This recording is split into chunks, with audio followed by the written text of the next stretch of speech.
Good morning, student. Today I am going to discuss the chapter 16, electric current and its chemical effects. This chapter is very interesting chapter.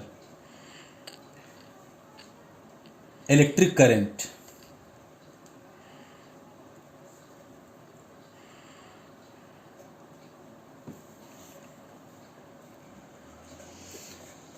This is interesting chapter because when we discuss electric current,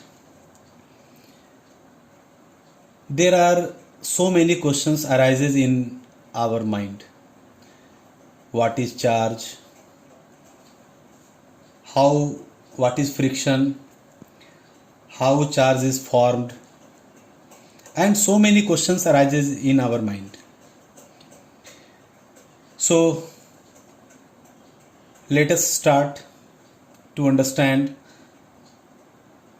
electric current, what is charge, etc. If we bring a plastic comb near some very tiny piece of paper, it will not have any effect on them. If, however, the comb is first rubbed with dry hair and then brought near the tiny pieces of paper, we find that comb now attracts the pieces of paper towards itself. These observations are explained by saying that initially the comb is electrically neutral, so it has no effect on the tiny pieces of paper. When the comb is rubbed with dry hair, then it gets electric charge. This electrically charged comb exerts an electric force on the tiny pieces of paper and attracts them. Similarly, a glass rod rubbed with silk cloth and an ebonite rod rubbed with woolen cloth also acquire the ability to attract small pieces of paper and are said to have electric charge. The charging of an object by rubbing it with another object is called charging by friction. Already you have learnt in class 7th. Charging by friction, charging by rubbing. As I have discussed in English, you understand it. जब हम एक कंघी को कागज के छोटे छोटे टुकड़ों के पास लाते हैं, it will not have any effect on them. It means comb is electrically neutral. When we rub comb with dry hair, now comb attracts the tiny pieces of paper. What is the reason behind it? When the comb is rubbed with dry hair, then it gets electric charge by friction, by rubbing. It gets electric charge. This electrically charged comb exerts an electric force on the tiny pieces of paper because tiny pieces already neutral. How charge is formed, we will discuss later. Similarly, a glass rod rubbed with silk cloth and ebonite rod rubbed with woolen cloth also acquire the ability to attract a small pieces of paper, are said to have electric charge. How charge is formed. We will discuss later. First of all,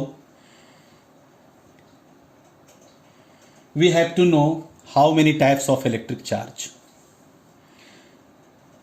First of all, we have to know how many types of electric charge. As you know, electric charge, which is two types, and there are two types of electric charges.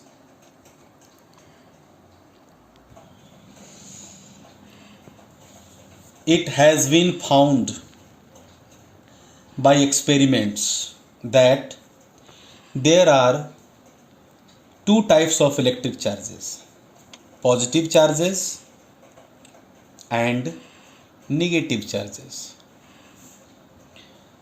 By convention, the charge acquired by a glass rod rubbed with silk cloth is called positive charge, and the charge acquired by the ebonite rod rubbed with woolen cloth is called negative charge.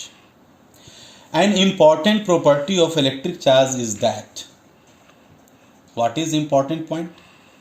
Important property: opposite charges attracts each other and similar charges repel each other. There are two types of charges, electric charges: positive charge and negative charge. And opposite charges attracts each other. It means positive and negative charges always attract each other, whereas positive and positive charge repel each other, and negative charges always repel each other. Next point is how friction charges a body. How friction charges a body. कैसे कोई भी body friction के बाद charge हो जाता है. To understand this, we should remember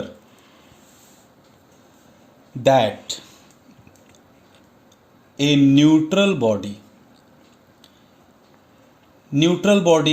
you can take glass rod or ebonite rod, has an equal number of positively charged protons and negatively charged electrons in it. कोई भी object रब करने से पहले वो न्यूट्रल होता है. It means it contains number of positive charges and number of negative charges. That means number of protons and number of electrons will be same in neutral condition. The positively charged protons are held strongly in the nucleus of the atom. कोई भी body it is treated as atom. तो atom के nucleus में proton strongly held होता है. The positively charge protons which are situated in nucleus that are strongly held in the nucleus of the atom, so they can not be transferred from one substance to another. On the other hand, the negatively charged electrons are held loosely by the atoms, and some of them can be transferred from one substance to another by rubbing. Electron हमेशा nucleus के बाहर होता है. किसी भी atom के centre में nucleus होता है, न्यूक्लियस में प्रोटॉन होता है, प्रोटॉन के बाहर इलेक्ट्रॉन होता है, और इलेक्ट्रॉन फ्री स्टेट में होता है. Electrons can move one place to another place. one object to another object. Only electrons will be transferred from one object, one substance to another substance by rubbing. Out of glass and silk, for example, out of glass and silk, glass can lose electron more easily. Glass can lose electrons more readily. So when a glass rod is rubbed with silk, जब glass rod को silk के कपड़े पर रगड़ा जाता है, रब किया जाता है, some electrons are transferred from the glass rod to silk. By losing negatively charged electrons, the glass rod gets positively charged. By losing negatively charged electrons, the glass rod gets positively charged. How? As I have discussed earlier, number of proton and number of electron will be same in the neutral condition. जब electron बाहर निकल गया तो proton की संख्या बढ़ जाती है. Due to this, that object, that substance becomes positive charge. And by gaining electrons, the piece of silk gets an equal negative charge. Thus, when a glass rod is rubbed with a piece of silk, both glass rod as well as silk cloth gets charge. Electron जिस object से निकल करके चला जाता है वो object positive हो जाता है और जिस पर चला जाता है वो ऑब्जेक्ट निगेटिव हो जाता है. नंबर ऑफ इलेक्ट्रॉन की संख्या बढ़ जाने से वो ऑब्जेक्ट निगेटिव हो जाता है. But glass rod gets positively charged whereas silk cloth gets negatively charge. In the similar manner, out of ebonite rod and wool. In the case of ebonite rod and wool, wool can lose electrons more easily than ebonite. So when an ebonite rod is rubbed with wool, electrons are transferred from wool to ebonite rod. By gaining electrons, the ebonite rod gets negatively charged. And by losing electrons, the wool gets positively charged. From this discussion, we conclude that when a body is negatively charged, it has excess electron. And if a body is positively charged, it has less electrons. यही सबसे बड़ी बात है कि how friction charges a body. Charge, कोई भी body charge कैसे होता है यहीं से समझना था. Next topic is conductors and insulators. In some substances, the electric charges can flow easily, while in others they cannot.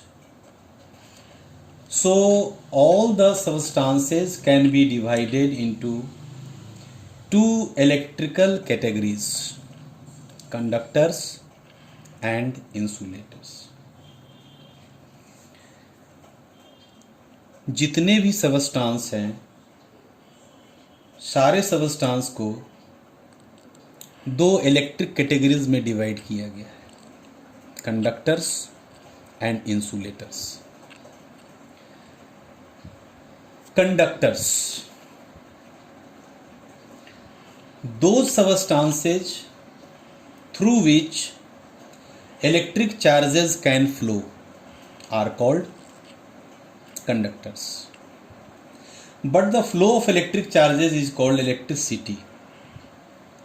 So we can also say that materials which allow electricity to pass through them easily are known as conductors of electricity. All the metals like aluminum, copper, silver, etc. are conductors. वह substance जिसमें से आसानी से current flow हो सके, that substance, that materials is known as conductors. Carbon in the form of graphite. Carbon in the form of graphite is also a conductor. And the aqueous solution, water solution of salts are also called conductors. The human body is fairly good conductors. We are also a good conductors. जब हम current को छू देते हैं, switch on करते हैं wait hand से, तो क्या होता है? झटका लगता है, इलेक्ट्रिक शॉक फील होता है. So our body is also a good conductor. And second, insulators. Those substances through which electric charges cannot flow are called insulators. In other words, we can say materials which do not allow electricity to pass through them easily are called poor conductors or insulators of electricity. For example, plastic, wood, bakelite, dry wool, paper, cotton, mica, etc. There are so many examples which is insulators.